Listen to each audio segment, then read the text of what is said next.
I thought the hardest thing a man could ever sign was a divorce paper, but at 2:17 in the morning, under the white lights of St. Mary's Hospital, I learned there was something worse.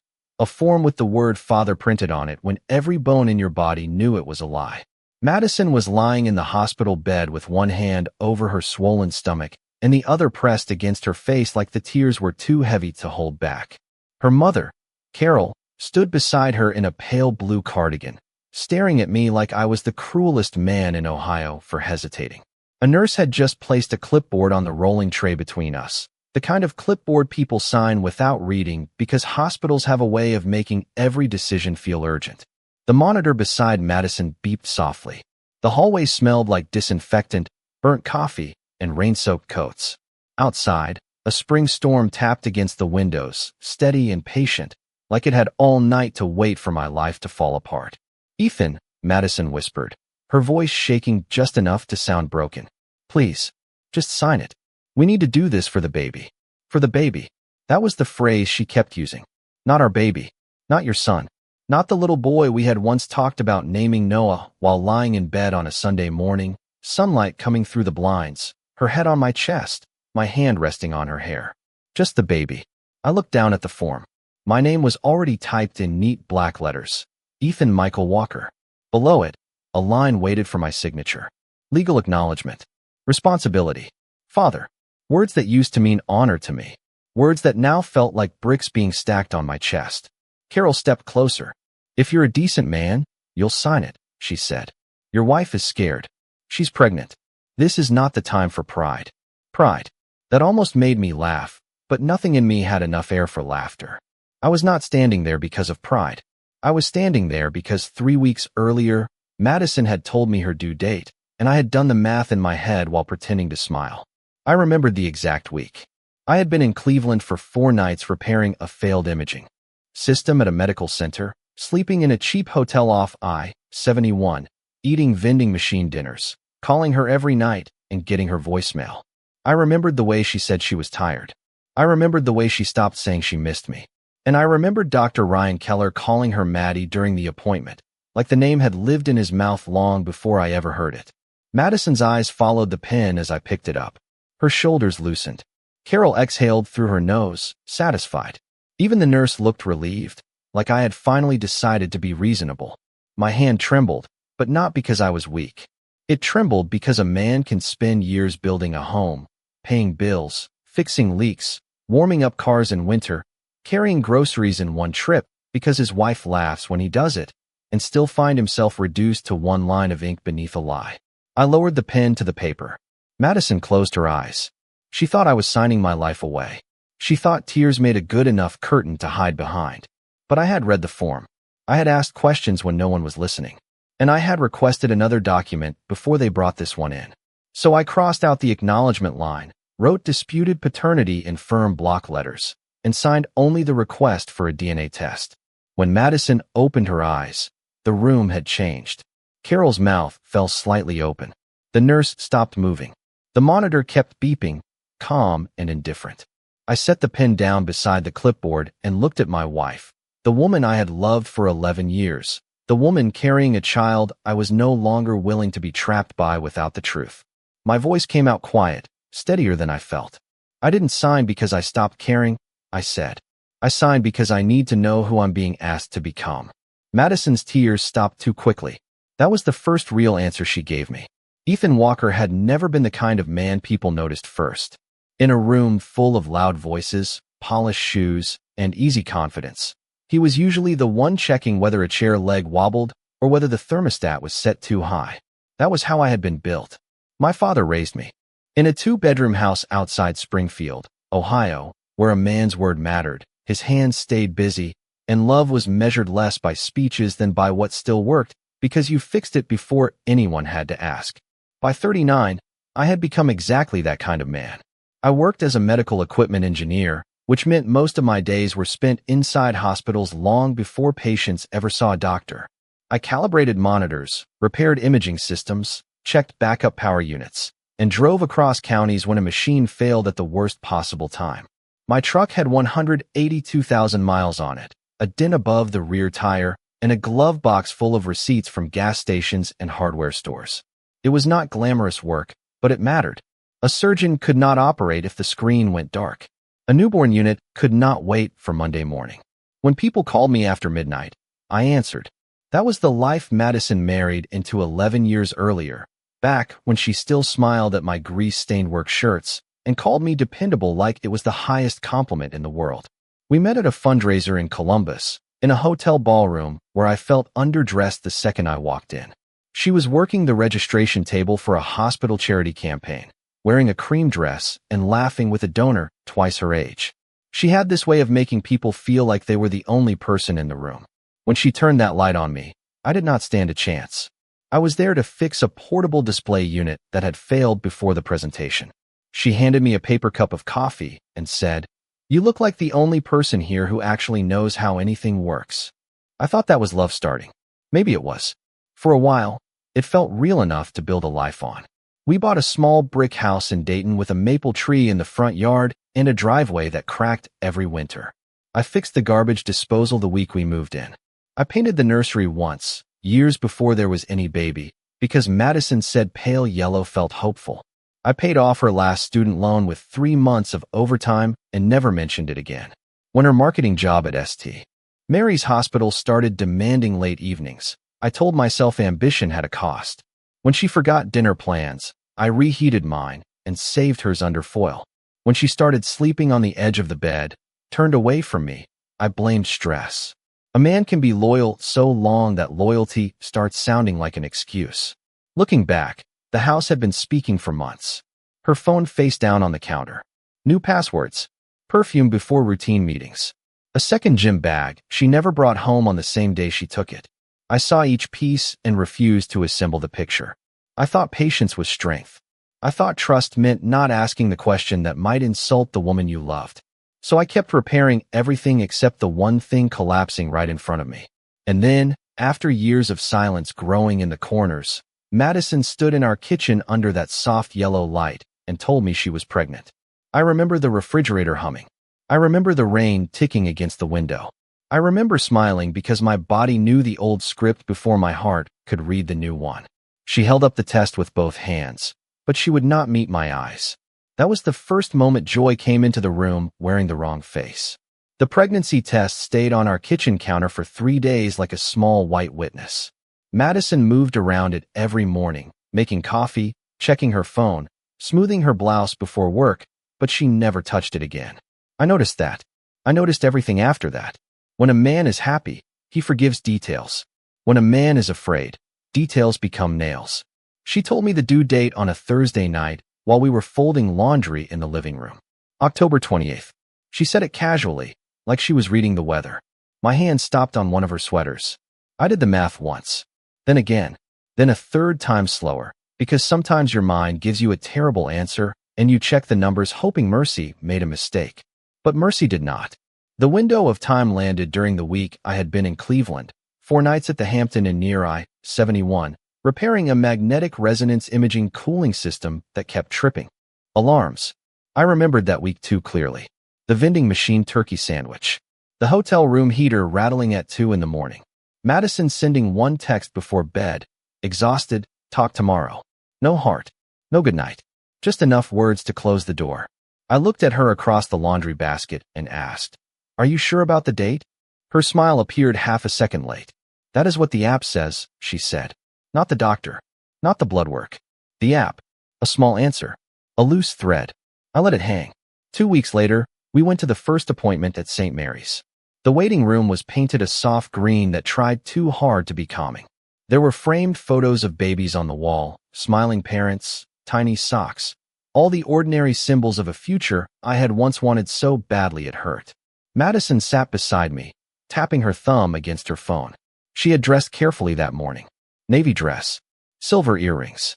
The perfume I bought her last Christmas, the one she said was too expensive for everyday use. When the nurse called her name, Madison stood too fast. I followed. The exam room was colder than the hallway, with paper stretched over the table and a computer screen glowing in the corner. I was still looking at a poster about prenatal vitamins when the door opened and Dr. Ryan Keller walked in. Tall, clean cut, wedding ring absent, white coat pressed like it had never seen a long shift. He smiled at Madison first. Not professionally, personally. "Maddie," he said, warm and easy. "How are we feeling today?" "We." The word passed through the room and left a mark. Madison's face changed before she could stop it. Not guilt exactly. Recognition. Comfort. A softness she had not shown me in months. Then she remembered I was standing there. "Ryan, this is Ethan," she said. "Not my husband." "Ethan." He shook my hand with the smooth grip of a man who had practiced confidence until it looked natural. "Good to finally meet you," he said. Finally. Another nail. I kept my face still. That was something my father taught me when I was 16 and a dealership tried to overcharge him for a used truck. He said a quiet face makes careless people keep talking. So I let Ryan talk. He asked Madison about nausea. He asked about sleep. He reminded her to avoid almonds because of her allergy. I looked up. She had not listed that on the intake form. Then he said, almost laughing, "And no lavender candles, right? You always said that smell gives you headaches." The room narrowed. Madison stared at the floor. I could hear the paper under her shift. I could hear the computer fan. I could hear my own pulse, slow and heavy, like boots on stairs. Then Ryan turned to the screen and said, "Let us see how little Noah is doing." Madison's breath caught. Mine stopped. Noah was not in any chart. Noah was not on any form. Noah was a name whispered once in our bedroom years earlier, when the nursery was freshly painted pale, yellow, and hope still lived in the walls. I looked at Madison. Her eyes were wet, but not with joy. Ryan realized too late. The silence corrected him harder than any accusation could have. I did not raise my voice. I did not step closer. I just asked the only question that mattered. Why does he know that name? Madison opened her mouth, but nothing came out clean. And in that cold little room at St. Mary's, beneath the humming lights and the smiling baby photos on the wall, the future I had been asked to celebrate began to look less like a blessing and more like evidence. For the rest of that appointment, I became a man made of quiet. Ryan moved his mouse, cleared his throat, and tried to bury the moment under medical language. Madison nodded too quickly at everything he said. Measurements, vitamins, follow-up dates. All of it floated past me like voices from another room. I stood beside the chair with my hands folded in front of me, staring at the ultrasound screen, watching a small flicker of life that should have filled me with wonder. Instead, it filled me with a kind of sadness I did not have a name for. Not anger. Not yet. Anger has heat. This was colder than that. This was standing in a house you built and realizing someone had changed the locks while you were still paying the mortgage. When we got to the parking garage, Madison walked ahead of me, her purse tight under one arm, her heels clicking against the concrete. The air smelled like exhaust and wet pavement. She reached the passenger door of my truck before I did and said, "You embarrassed me in there." I looked at her over the roof. "That is what you want to talk about?" Her jaw tightened. "Ryan has been kind to me." "You made it weird." Kind. That word landed wrong. People use kind when they want to make closeness sound innocent. I unlocked the truck. She climbed in and turned toward the window, already done with the conversation. I drove home through Dayton traffic while she scrolled on her phone, thumb moving fast, screen angled away from me. 10 miles of silence. 10 miles of red lights, brake lights, and rainwater running along the curb. I kept thinking about the name. Noah. A private word carried into that exam room by another man's mouth. That night, I went down to the basement after Madison fell asleep. The house was quiet except for the furnace kicking on and the pipes settling behind the walls. I sat at my workbench, under the same hanging light I used for repairing small motors and Christmas decorations, and let the past come back one piece at a time. 11 years of marriage does not collapse all at once. It loosens. One screw, one hinge, one small sound you ignore because you are tired and you want the door to keep closing like it always has. I remembered the first year when Madison packed my lunches with notes written on napkins. I remembered her sitting on the porch in one of my old sweatshirts, cheering when I finally got the old mower running. I remembered buying that house with a 5% down payment, a 30-year loan, and enough hope to make cheap carpet feel like luxury. We did not have much, but we had direction. She wanted a career in hospital marketing. I wanted stability. So I worked overtime. I took emergency calls. I drove through snow to fix machines in counties I could barely find on a map. When Madison got promoted, I celebrated harder than she did. I cooked steaks on the grill, even though it was 28 degrees outside. I framed her first magazine feature and hung it in the hallway. When she said she needed a better wardrobe for donor meetings, I told her to get what made her feel confident. When she said the old sedan made her look unprofessional, I traded my plan for a newer truck and helped her lease a white Lexus instead. That is the part nobody sees when they judge a marriage from the outside. They see the polished wife walking into charity luncheons. They do not see the husband in steel-toed boots eating gas station food at midnight, so the insurance, the house, the car, and the dream all stay upright. I was not perfect. I missed dinners. I forgot anniversaries until the calendar reminded me. Some nights I came home too tired to be interesting. But I never made her wonder where my loyalty slept. Never. Sitting in that basement, I opened an old drawer and found a paint receipt from the nursery. Pale yellow. 2 gallons. 8 years earlier. Madison had cried when I finished the second coat, not because we were expecting, but because she said the room made the future feel real. I held that receipt between my fingers until the paper bent. Somewhere between that yellow room and that cold exam table, my wife had walked away from me without moving out of the house. The cruelest departures do not always need luggage. Sometimes they happen in deleted messages, late meetings, new perfume, and a smile saved for someone else. Upstairs, a floorboard creaked. I looked toward the ceiling and felt the truth settling above me, heavy and patient. I did not have proof yet, but for the first time in 11 years, I stopped trying to defend her from my own instincts. After that night in the basement, I began to notice time differently. Not hours. Patterns. Madison left for work at 7:30 every morning, but on Tuesdays and Thursdays, she started leaving at 6:45, saying traffic near St. Mary's had gotten worse. Her lunch breaks used to be random, squeezed between meetings and donor calls, but now they landed at the same restaurant district twice a week, always charged to the joint card. Always for amounts too high for one salad and iced tea. She bought a new navy dress and told me it was for a hospital board presentation, then came home with the tag still tucked inside the sleeve, smelling faintly of cedar and a cologne I did not own. I said nothing. Quiet is not weakness when it is collecting facts. One Saturday morning, I found the hotel receipt by accident. I was cleaning out the console of the Lexus because Madison said the cup holders were sticky and she could not stand it anymore. Crumpled napkins, parking stubs, a lip balm, then a folded receipt wedged between the seat and the console, the kind of paper that turns soft from being hidden too long. The top line read the Ellison Hotel, downtown Columbus. 1 room, valet parking, room service for 2. The date matched a night she had told me she was at a women's leadership dinner that ran late. I sat in the driver's seat for a long moment with the receipt between my fingers and the garage door open in front of me. Sunlight hit the windshield. Somewhere down the street, a dog barked. The whole neighborhood looked normal, which somehow made it worse. Normal things do not stop just because your life starts telling the truth. I took a picture of the receipt, placed it back exactly where I found it, and finished wiping the cup holders. That became my rule. Do not confront what you cannot prove. Do not warn someone who is already hiding. Just record. Just remember. Over the next 2 weeks, the small pieces kept surfacing. A call at 11:43 at night that Madison declined so fast her thumb almost slipped. A text preview that said, "You okay after today?" before she turned the phone face down. A credit card charge at a boutique in Columbus for a baby blanket I had never seen in our house. Once, while she was brushing her teeth, her phone buzzed on the dresser and lit the dark bedroom with Ryan Keller's name. No last name, just Ryan. I stood there in the hallway holding a basket of clean towels while the screen went black again. My chest tightened, but my face stayed empty. That was the strangest part. The calmer I looked, the more nervous she became. She started explaining things I had not asked about. She told me Ryan was helping with hospital campaign planning.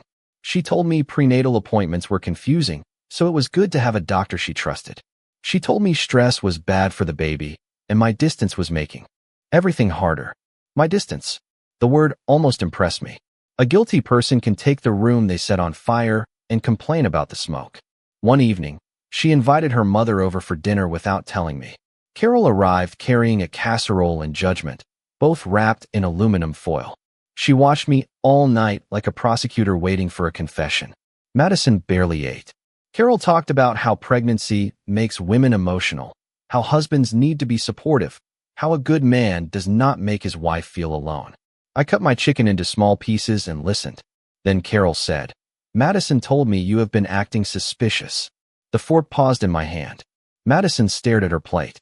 There it was. The story being built. Not Madison distant. Not Madison secretive. Ethan suspicious. Ethan cold. Ethan unstable. I looked at Carol and said, suspicion usually starts where honesty stops. The room went still. Madison's eyes lifted fast, wide and warning. Carol's mouth tightened. Nobody asked what I meant. That told me enough. Later that night, Madison stood in the bathroom rubbing lotion over her stomach, staring at herself in the mirror. I watched from the doorway. She looked tired. Beautiful, yes, but tired in a way guilt makes people tired, like sleep cannot reach the place that needs rest. You are ruining this, she said softly. I asked, what exactly am I ruining? Her hand froze. For 1 second, the mask slipped. Fear looked back at me through the mirror. Then she turned away and said, our family. I did not answer, because by then, I understood something I had been too loyal to see before. She was not afraid of losing our family. She was afraid I would discover it had already been replaced. The call came at 1:14 in the morning, sharp enough to cut through sleep before the ringtone finished its second note.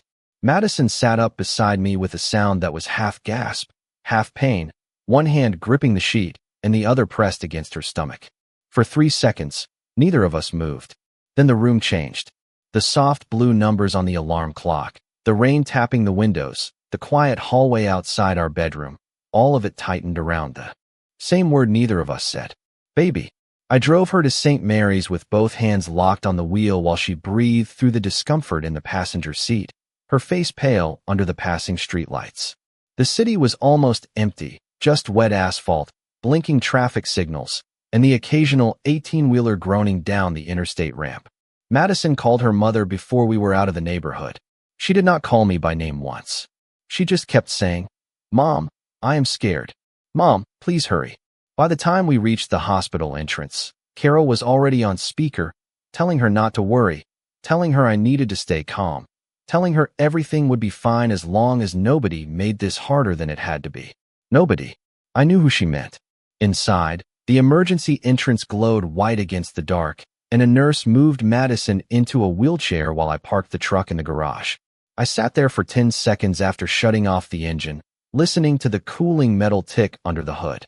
A man remembers strange things when his life is being rearranged. The coffee cup from yesterday in the cup holder. The oil change sticker on the windshield. The small hospital bracelet from a routine blood test Madison had left in the console weeks earlier. I put it in my pocket without knowing why. Upstairs, the labor and delivery floor was too bright for that hour. Machines hummed. Rubber saws squeaked against polished tile. Somewhere, a baby cried, thin and new, and the sound moved through me like a question. Madison was in room 416, propped against pillows, eyes wet, hair pulled back, looking younger than she had in years. For one dangerous moment, I saw the woman I married. The woman who danced barefoot in our kitchen. The woman who used to steal my hooded sweatshirts and fall asleep on my shoulder during old movies. Then Carol's voice snapped the memory in half. Where were you? She asked as I stepped in. Parking, I said. She needed you. I looked at Madison. She looked away. Carol had already taken her position beside the bed, one hand on Madison's shoulder like a guard posted at a gate. My mother, Linda, arrived 20 minutes later in jeans, a gray coat, and no makeup, her silver hair tucked behind one ear. She did not rush in with questions. She just touched my arm and stood near the wall, quiet as a church candle. That was my mother. She knew when words would only make a wound louder. A resident came in, checked the chart, and said they were monitoring early labor signs. Nothing certain yet, but enough concern to keep Madison overnight. Then, at 2:03, Ryan Keller walked into the room. No white coat this time. Navy quarter zip. Hospital badge clipped slightly crooked. Hair damp from rain. He looked too awake for a man who had supposedly not been called. Madison's face changed when she saw him. Not relief exactly. Something closer to being rescued. Carol saw it too, but she folded it into her version of the story before it could threaten her. Thank God, she said. Someone competent. Ryan gave me a careful nod. Ethan. I did not answer right away. I looked at his shoes. Not hospital shoes. Brown leather, What at the edges? I looked at his badge. Not on shift. I looked at Madison's hand, gripping the blanket so tightly her knuckles went white. Details. Nails. The room became less like a hospital room and more like a courtroom where nobody had admitted the trial had started. Ryan moved toward the monitor, but the nurse at the computer glanced up and said, "Dr. Keller, are you covering tonight?" A small question. A clean one. Ryan paused. "No," he said. "I was nearby." Nearby? At 2 in the morning, in a rainstorm, on a floor he was not assigned to. My mother lowered her eyes. Carol began talking louder, filling the silence with concern, instructions, accusations dressed up as family values. She said Madison needed peace. She said stress could harm the baby. She said a real husband would stop standing there like a detective and start acting like a father. The word father crossed the room and landed at my feet. Madison began to cry, but her eyes kept cutting toward Ryan. That was when I understood. This was not just a medical scare. This was pressure. The room, the tears, the timing, Carol's anger, Ryan's sudden arrival, all of it worked together like hands pushing a door closed. They needed me emotional. They needed me ashamed. They needed me to sign before the truth had time to breathe. I looked at Madison, then at Ryan, then at the empty clipboard tray near the foot of the bed. My voice came out low, calm, and hard enough to make Carol stop mid-sentence. "Before anyone brings me paperwork," I said, "we are going to be very clear about what I am signing." Ryan looked down. Madison stopped crying again. Too fast. And my mother, still standing by the wall, finally lifted her eyes to mine like she had heard the lock click open. The nurse returned at 2:17 with the clipboard, and for a second, every sound in that hospital room seemed to step backward. The monitor softened. The rain against the window faded. Even Carol stopped talking. She took the clipboard before anyone else could touch it and held it out to me like a verdict she expected me to accept. "This is standard," she said. "Do not turn this into something ugly." Standard. Ugly. Those words had been doing a lot of work that night. I looked at the papers, then at the nurse. "Can you explain each form before I sign?" The nurse blinked, surprised, then nodded. "Of course." Carol made a sharp sound under her breath. Madison pulled the blanket higher over her stomach. Ryan stayed near the monitor, suddenly very interested in the numbers on the screen. The nurse pointed to the first page. Consent for treatment. I signed. The second page. Insurance authorization. I signed. The third page. Emergency contact confirmation. I signed. My hand was steady now. That surprised me. Fear had burned off and left something cleaner behind. The fourth page came last. Acknowledgement of paternity. Legal responsibility. My typed name under the word father. The room waited. Carol leaned forward. Madison watched the pen. Ryan did not move. My mother stood against the wall, silent, but I could feel her seeing everything. I read the form slowly. Every line. Every sentence. The kind of reading people call stubborn when they are afraid of what you might understand. "This says I am confirming legal paternity before genetic testing," I said. The nurse hesitated. "It can be completed now or later, depending on the situation." "There is a situation," I said. Madison's face tightened. Carol snapped. "The situation is that your wife is pregnant and terrified." I looked at her. "No. The situation is that I was 4 hours away in Cleveland during the likely conception window, and the doctor standing in this room knows private details about my marriage that he never received from me." The words did not get loud. They did not need to. They landed one at a time, heavy and plain. Madison whispered my name like a warning. Ryan finally looked up. His expression was controlled, but the color had pulled from his face. Carol opened her mouth, then closed it because for once, outrage could not erase the math. I turned back to the nurse. "I want a paternity test documented in the chart. I will sign medical and insurance forms. I will not sign an acknowledgement of paternity without confirmation." The nurse nodded carefully. "You have that right." For words. Calm. Professional. Enough to make the whole room shift. Carol stared at her like betrayal had just put on scrubs. Madison started crying again, but this time the tears had edges. "How can you do this to me?" she asked. I almost answered the old way. I almost comforted her. 11 years of habit pulled at my chest like a rope. But then I saw Ryan's hand flex against the monitor stand. I saw Madison's eyes cut toward him before returning to me. I saw Carol step between my wife and the truth like a door trying to close. So I did not comfort the lie. The nurse brought a separate request form and placed it on top of the clipboard. I read that one too. Chain of custody. Sample collection after birth. Results delivered to the listed parties. No drama. No speeches. Just procedure, clean as stainless steel. I signed my name at the bottom. Ethan Michael Walker. The ink looked darker than it should have. Madison stared at it, as if I had signed away something she thought already belonged to her. You are humiliating me, she said. No, I said. I am protecting myself from a decision you tried to rush me into at 2 in the morning. Carol shook her head, eyes hard. A real man would stand by his family. My mother finally stepped forward. Just one step. Her voice was quiet, tired, and sharp enough to cut through the room without raising itself. A real family does not need to trap a man with paperwork. Nobody answered her. Not Carol. Not Madison. Not Ryan. The monitor kept beeping. The rain kept falling. The nurse gathered the unsigned paternity acknowledgement and moved it to the side, and that small motion felt like a wall being moved off my chest. Madison turned her face toward the window, crying silently now. Ryan excused himself a few minutes later, saying he needed to check something downstairs, even though everyone in that room knew he had no reason to be there at all. I watched him leave. I did not follow. I did not accuse him. Not yet. The truth was already in motion, and for the first time, it was moving without asking Madison for permission. The baby was born at 6:42 in the morning, just as the rain stopped and a thin gray light began pressing against the hospital windows. No thunder, no dramatic music, just a nurse saying, "He is here," and the room filling with the small, fragile cry of a new life that had done nothing wrong. That was the part one had to hold on to. The child was innocent. Whatever Madison had done, whatever Ryan had hidden, whatever Carol had defended, none of it belonged to him. He was wrapped in a white blanket with a blue stripe, eyes squeezed shut, fists no bigger than bottle caps. Madison reached for him with shaking arms, and for one brief second, the room softened. Even I softened. A man can know the truth is coming and still feel the weight of a baby's first breath. I stood near the foot of the bed, hands in my pockets, watching a future I had once wanted appear in front of me, wearing someone else's face. The nurse asked if I wanted to hold him. Madison looked at me then, hope and fear crossing her expression so fast they almost became the same thing. Carol held her breath. My mother lowered her eyes. I stepped closer, looked at the baby, and said quietly, "Not until the test is done."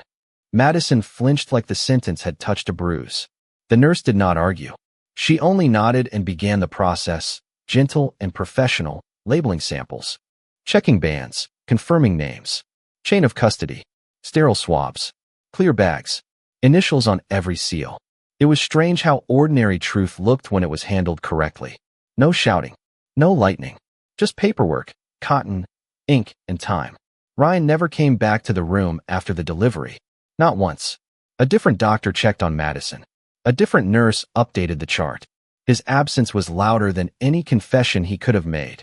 72 hours later, Madison was discharged to her mother's house, not ours.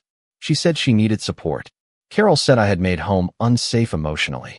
My mother said nothing until we reached the parking lot, then touched my sleeve and whispered, "Do not let their words replace what you saw." I kept those words with me for the next 3 days. I slept in our house alone, though sleep was too generous a word for what happened. I lay on top of the blankets in my work jeans, listening to the refrigerator hum and the maple branches scrape softly against the window. The nursery door stayed closed, pale yellow on the other side. Hope sealed in a room that no longer knew what it was supposed to become. On the third afternoon, an email arrived from the testing lab. My hands did not shake when I opened it. That surprised me more than anything. Maybe some part of me had already grieved before the proof arrived. Maybe a man knows when the bridge is gone before he sees the river. I downloaded the report, entered the access code, and watched the document load line by line. Names, dates, sample identifiers, technical language. Then the sentence that made the whole house go silent. Probability of paternity, 0.00%. Not unlikely, not uncertain, not a gray area for Madison to cry inside. 0. I printed the report and drove to Carol's house because Madison had demanded we talk like adults, with her mother present. The house sat in a quiet subdivision outside Beaver Creek, with flower boxes under the windows and an American flag hanging perfectly still by the porch. Ryan's silver sedan was parked 2 houses down. Not in the driveway. Not in front. 2 houses down. Like distance could turn guilt into coincidence. I walked past it without slowing. Inside, Madison sat on the couch holding the baby. Carol stood behind her like a shield. Ryan was near the fireplace, pretending his presence had a normal explanation. I placed the report on the coffee table. No one reached for it. Madison stared at the paper as if it might speak first. So I did. 0.00%. The room did not explode. It collapsed inward. Carol's face lost its certainty. Madison closed her eyes. Ryan whispered, "Maddie, you told me he would never test." There it was. Not screamed. Not forced. Just a careless sentence falling out of a frightened man. Madison's eyes opened, and for the first time, she did not look betrayed by me. She looked betrayed by the truth. I picked up the report, folded it once, and slipped it back into the envelope. My voice was calm. It had to be. "Thank you," I said. That was the only answer I still needed. The next morning, I drove to a law office on the 3rd floor of a brick building in downtown Dayton, carrying the DNA report in a manila envelope and my wedding ring in my coat pocket. The office smelled like coffee, printer paper, and old wood. Marcus Reed did not waste words. He was in his 50s, with gray at his temples and the kind of steady eyes that made panic feel unnecessary. He read the report once, then read the hospital paperwork, then looked at me across his desk. "You did the right thing by not signing the acknowledgement," he said. That sentence should have felt like relief. It did not. Relief was too light for what I carried. I only nodded. He explained the process in plain language. Petition for divorce. Motion to confirm non-paternity. Financial separation. Documentation of the hospital encounter. Possible ethics complaint regarding Ryan's involvement, especially if boundaries had been crossed inside the hospital system. Every phrase sounded clean, official, almost bloodless. That was the strange mercy of legal language. It gave pain a filing system. Marcus slid the first document toward me, and I looked at the signature line. For a moment, I saw the hospital again. Madison in the bed. Carol's voice pressing against me. Ryan standing too close to a life he had helped turn into a lie. My hand remembered the weight of that pen. My chest remembered the word father waiting for ink it did not deserve. "Take your time," Marcus said. I almost smiled. Time was exactly what everyone had tried to steal from me. Time to think. Time to question. Time to let truth breathe before obligation wrapped itself around my throat. I signed the petition. Ethan Michael Walker. Not in tears this time. Not in confusion. Not with a room full of people trying to shame me into surrender. The pen moved quietly across the paper, and that quiet felt stronger than rage ever could. By noon, Marcus had sent the required notices. By 3, Madison was calling. I let it go to voicemail. Then came the texts. "Ethan, please. You do not understand.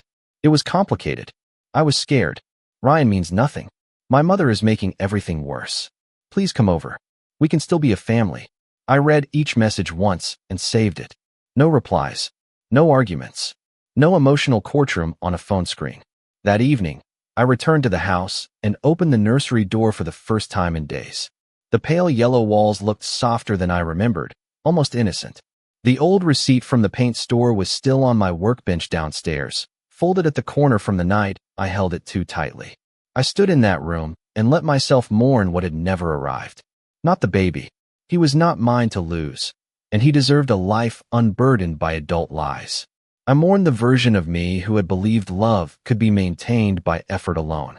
I mourned Sunday mornings, whispered names, a woman in my sweatshirt, a future painted before it was earned. Then I took down the little wooden shelf I had installed 8 years earlier and carried it to the garage. One screw at a time. No drama. No performance. Just the sound of a drill reversing what hope had built too early. A week later, St. Mary's opened an internal review after Marcus submitted the documentation. I did not know what would happen to Ryan Keller, and I did not need to know that night. Consequences were no longer my religion. Truth was enough. Carol left one voicemail calling me cruel. Madison left another one, crying so hard her words folded into each other. I saved both. Then I blocked neither of them, because a record matters more than satisfaction. My mother came by on Sunday with a pot roast, paper plates, and no questions. We ate at the kitchen table under the same yellow light where Madison had first told me about the pregnancy. For a while, Neither of us spoke. Then Linda reached across the table and touched my hand. "You are still a good man," she said. I looked at the empty chair across from me, then at the envelope on the counter, then at the ring lying beside it like a small piece of weathered metal finally set down after a long carry. "I know," I said, and for the first time, I believed it. The first signature had been written under pressure, surrounded by tears and fluorescent light. The second had been written in a quiet office with the truth sitting open on the desk. One tried to trap me inside someone else's story. The other gave me back my name. And once a man gets his name back, he does not have to shout to prove he survived. He just walks out of the lie, closes the door behind him, and keeps walking until the air feels clean again.